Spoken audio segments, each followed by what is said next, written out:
Hi everyone, welcome to another episode of Logic and Layers. People, let me start with a simple question for this video. Why is the two people earning the same salary, taking the same loan, one gets rejected and the other one gets approved instantly? The answer usually sits quietly in the background, your CIBIL score. People, when I started repaying my EMIs, I was already aware that CIBIL matters. So I made a conscious decision, whatever credit I take, I will handle it cleanly and predictably. Over the years, as I kept following that approach, I noticed something interesting. Every time I checked my score, it was actually moving up from 750 to 760 to 770, and eventually it got settled around 785, where it has been staying for last few months. So today I want to share with you exactly what I did, not tricks, not hacks, but the simple disciplined actions that has built my score brick by brick. And while I explain each part, I will also tell you how CIBIL looks at that from their side. Because trust me, CIBIL is not judging your personality, they are judging your patterns. And my pattern told them a very clear story. So let's get started. Let's start with the first and easily the most powerful piece of this entire puzzle, my payment history. From day one, I decided that no matter what happens, my EMIs will never bounce. I had 2 education loan and an auto loan and 5 credit cards. Every single due date paid. No delays, no I'll do it tomorrow, no minimum payment. Always the full payment, always on time.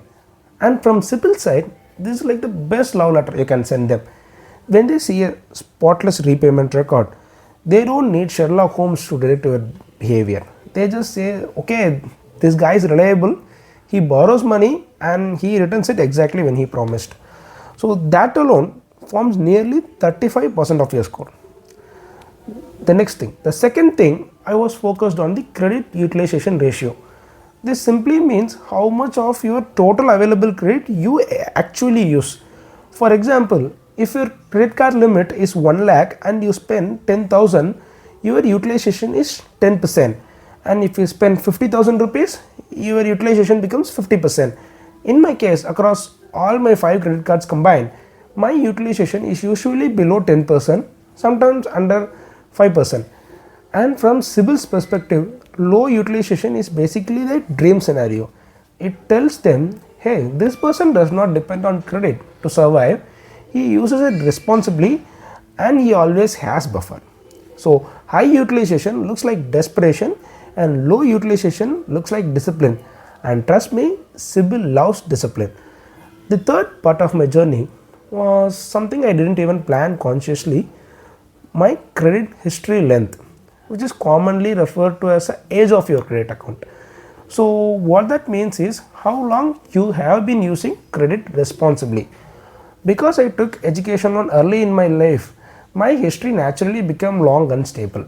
When I closed those loans properly with NOCs, no outstanding dues, all clean, the history stayed in my report. And from CIBIL eyes, this is like a huge signal. Long history means they have more data points to understand you. If someone has borrowing for 7 to 10 years and never messed up, CIBIL basically says this person has proved themselves over time, not a fluke, not a lucky streak, and a pattern. And if you did not take a loan, your age of account will be based on the first credit card you have bought. So never ever close the first credit card you bought. Closing your old cards like deleting your work experience from your resume. Terrible idea. Don't do that. If you did not take a loan and you don't have a credit card also, you probably will not have a credit history. So it's time you buy one credit card and repay properly to build some credit history, which will be useful to you in the future if you need a loan. So start with a lifetime free credit card. You don't need to pay any joining fees or annual fees for that. So the next thing is the credit mix. Without even planning, my credit file has become a perfect combo of secured and unsecured credits. Secured credits are the loans which are backed by the assets. For example, a car loan. If you cannot pay the loan, bank can seize your car and sell it in the auction. So they can probably retrieve most of the loan amount. So that is called secured loans. Unsecured loans are the ones that not backed by anything, like an education loan. If you cannot pay the loan and defaults, bank cannot seize your degree. That's why normally banks won't give these kind of loans easily. And my credit account has auto loan, education loans, and different types of credit cards, a mix of different types of borrowing. So what does this look like to a CIBIL? It tells them this person can handle different types of loans, long-term EMIs and also short-term credit. He knows how both works. Most people only have credit cards. Some only take loans. Both extreme don't help. Balance helps, and trust me, CIBIL rewards balance. Finally, there are credit inquiries, which means checking your credit score. Now, this is where most people misunderstood one major thing. There are two types of checks, hard check and the soft check. When you apply for a loan or a credit card, banks needs to check your credit score to see if you are eligible for the loan. That's the hard check. The more you apply, the more hard checks will be registered in your account. Soft checks are the one which you check your credit score by yourself. I never randomly applied for loans or credits I didn't need. So, and most people don't realize how dangerous this is. Every time you apply your report gets hit with a hard inquiry. Too many hard inquiries, like looks like you are scrambling for credit. But since I hardly apply for anything unnecessarily, CIBIL sees the opposite pattern in my life. They see someone who borrows with purpose, not panic.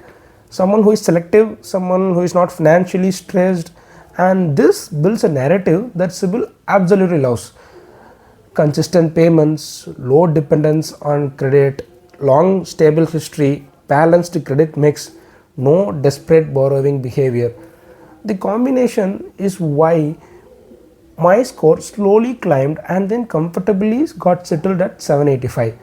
Not because I was trying to increase my CIBIL score, but because I was building the kind of behavior, the kind of right behavioral pattern that CIBIL rewards automatically.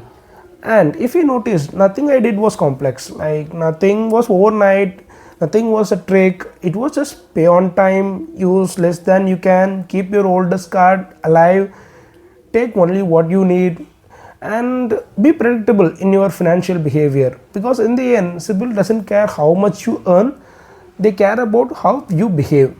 And hope this video helped you understand how CIBIL actually works. And if you know someone who is struggling with the credit score and or planning to take a loan soon, share this video with them. It could genuinely help them. And with that, I am signing off. Thank you.